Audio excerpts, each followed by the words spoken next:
আমি এমন একটা পার্সন যার কিনা পৃথিবীর সব কিছু করতে ইচ্ছে হয়। তার বাসায় থাকতে ইচ্ছে হয়, তার জব করতে ইচ্ছে হয়, তার ঘুরতে যেতে ইচ্ছে হয়, তার কুকিং করতে ইচ্ছে হয়, but things never work like that. সব কিছু তো একসাথে করা কখনোই পসিবল না। কোনো না কোনো কিছু তো লাইফে কম্প্রোমাইজ করতেই হয়। Anyway, come to the point, finally I came up with my birthday vlog. আসসালামু আলাইকুম এভরিওয়ান, কি অবস্থা, সবাই কেমন আছেন? ঘুম থেকে ওঠার পর আমি সকালটা বাসায় স্পেন্ড করেছি, কারণ আমার সকালে একটা পার্সেল আসার কথা ছিল। সো সেই পার্সেলটা আমি রিসিভ করে আনবক্সিং করেছি। আমি অলওয়েজ বার্থডে নিয়ে খুব বেশি এক্সাইটেড থাকি, খুব বেশি মানে খুব বেশি।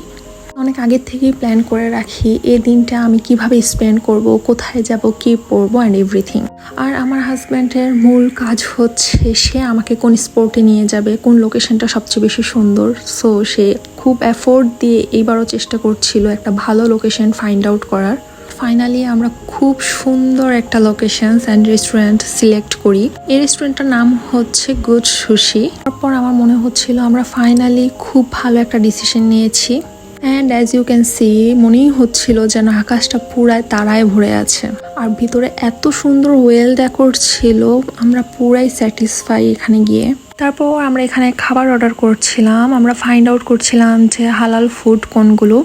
আর আমরা যেহেতু সুশি বেজ রেস্টুরেন্টে এসেছি, সো এখানে সুশির অপশনটাই বেশি ছিল। আর যেহেতু সুশিতে এখানে ফ্রেশ ফিশ ইউজ করা হয়, সো ওই কাঁচা ফিশটা তো একদমই খাওয়া ইম্পসিবল। সো আমরা এটি স্কিপ করি অ্যান্ড অন্যান্য খাবারগুলো অর্ডার করি। বাট ইয়েস, আমরা যেহেতু অনেক রেস্টুরেন্ট এক্সপ্লোর করি, সো আমি বলবো অন্য অন্য জায়গা চাইতে এখানে একটু অপশনসটা কম ছিল। অ্যান্ড খাবারের মাঝে আমার মনে পড়েছিল যে আমি কোনো ক্লিপসই নিইনি, তো আমি চেষ্টা করছি এখানে পিকচারগুলো অ্যাড করে দেওয়ার। আর ওই দিন আমার বেবি এত বিরক্ত হচ্ছিল ওই লোকেশনে, বিকজ ও একটু অন্ধকার অ্যান্ড গ্লাম ভিউ ওর পছন্দ না। তো দেখা গিয়েছে আমরা আর ওইখানে বেশিটা সময় একদম না স্পেন্ড করে তাড়াতাড়ি খাওয়া কমপ্লিট করে কিছু পিকচার ক্লিক করি অ্যান্ড দেন আমরা বের হয়ে আসি। তখন অলমোস্ট টাইম হচ্ছিল 9টার মতো। দেন উই ডিসাইড যে আমরা আর বাসায় ব্যাক না করে কিছুটা সময় আমরা বেবির সাথে স্পেন্ড করি, যেটা ওর পছন্দ, বিকজ ওর কমফোর্টেবলটাও আমাদের খেয়াল রাখতে হবে। তারপর গাড়িতে কিছুক্ষণ রেস্ট নেওয়ার পর আমরা চলে গিয়েছিলাম একটা শপে। ওখানে গিয়ে আমার বেবি খুবই এনজয় করেছিল। নর্মালি ও এরকম সবগুলোতে আসলে খুব এনজয় করে, যেখানে ফিশ অ্যান্ড বিভিন্ন রকমের অ্যানিমেলস ছোটোখাটো রাখে। লাইক ওই শপটার মধ্যে অনেক রকমের অ্যানিমেলস ছিল, স্নেকস, র্যাবিটস অ্যান্ড এভরিথিং। আমরা চেষ্টা করি ওকে অ্যানিমেলসগুলোর সাথে পরিচয় করানো, কারণ টিভিতে অথবা বইয়ে তো দেখা হয়ই, বাট সামনে থেকে দেখলে এটার প্রতি ওর একটা আনন্দ কাজ করে অ্যান্ড ও বুঝতে শিখে যে এটা ভয় পাওয়ার কিছু না। বেশ অনেকটা সময় ওইখানে কাটানোর পর আমরা তারপরে বাসায় ব্যাক করি।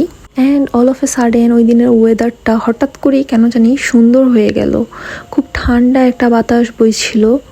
বাসায় আসার পরও আমরা ব্যালকনিতে কিছুটা সময় স্পেন্ড করি। তারপর আমার বেবিকে ঘুম পাড়ানোর পর আমরা ডিসাইড করি যে রাতে আর কিছু খাবো না, বিকজ আমরা অলরেডি অনেক ফুল ছিলাম।